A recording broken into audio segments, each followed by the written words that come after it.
आलापुर विधानसभा क्षेत्र में बीएसपी का ब्राह्मण सम्मेलन था जिसे प्रबुद्ध वर्ग सम्मेलन का नाम दिया गया। कैसा रहा सम्मेलन?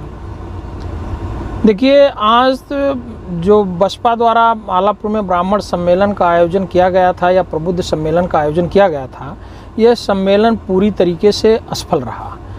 हमको जो जानकारी हुई है कि इसमें ब्राह्मण ना के बराबर सम्मिलित हुए, और जो प्रबुद्ध सम्मेलन की बात आप बता रहे हैं उसमें बहुत सारे ऐसे लोग आए जो इस सम्मेलन के मुख्य अतिथि थे, माननीय सतीश चंद्र मिश्रा जी। उनके बारे में भी वो ठीक से नहीं बता पाए कि माननीय सतीश चंद्र मिश्रा वो पूर्व सांसद हैं, विधायक हैं। कोई कह रहा कि वो विधायक हैं, कोई कह रहा वो मंत्री हैं, कोई कह रहा कि भूतपूर्व सांसद हैं। तो प्रबुद्ध सम्मेलन कैसे हुआ? जो सम्मेलन में आए हुए लोग ठीक से सतीश चंद्र मिश्रा जी के बारे में ही नहीं जानते हैं, जो उनके मुख्य अतिथि थे आज के कार्यक्रम के, तो ये प्रबुद्ध सम्मेलन कैसे माना जाए? दूसरी बात, जो आपने ब्राह्मण सम्मेलन की बात कही कि ये ब्राह्मण सम्मेलन के नाम पर वो किया गया, तो ब्राह्मण सम्मेलन बसपा द्वारा ब्राह्मण सम्मेलन जगह जगह आयोजित किया जा रहा है। ठीक है, सम्मेलन कोई भी कर सकता है, करना भी चाहिए, लेकिन ब्राह्मणों द्वारा ब्राह्मण बसपा से मिलन नहीं कर पा रहा है।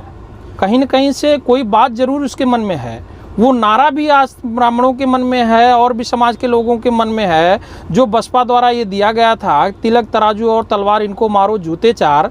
तो वो ब्राह्मण समझ रहा है, वो जानता है कि हमारा सम्मान कौन सी पार्टी कर रही है और कौन पार्टी हमारा सम्मान करती है।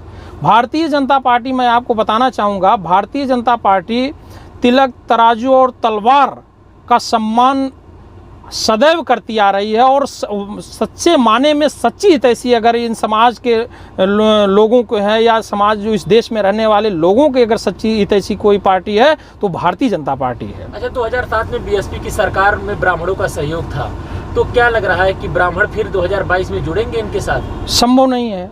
कैसे जुड़ेंगे? 2007 में जो आप बता रहे हैं, 2007 में इनकी सरकार थी। हम उस समय हम लोगों को जानकारी है कि उस सरकार में सबसे ज़्यादा उत्पीड़न ब्राह्मण समाज के लोगों का ही हुआ है। आज तो नारा लग रहा था कि जो है हाथी नहीं गढ़े से ब्रह्मा विष्णु महेश हैं। तो क्या आलापुर से कोई ब्राह्मण चुनाव लड़ने वाला क्या 22 में ब्राह्मण कोई चुनाव लड़ेगा क्या? यहाँ तो सम्मेलन करने का कोई औचित्य ही नहीं है। आलापुर विधानसभा में ब्राह्मण सम्मेलन करने का कोई औचित्य ही नहीं है। यहाँ का जनप्रतिनिधि किसी दूसरे समाज से ही होना है। हम तो सतीश चंद्र मिश्रा जी को तब ये मानेंगे जब वो आलापुर वो सामान्य करवा दें, सामान्य सीट यहाँ हो जाए।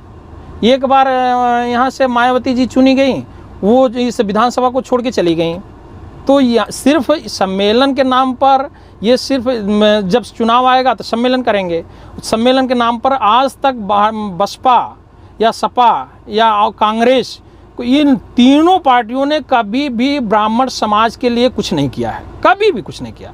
और भारतीय जनता पार्टी ब्राह्मण समाज की सच्ची हितैषी है।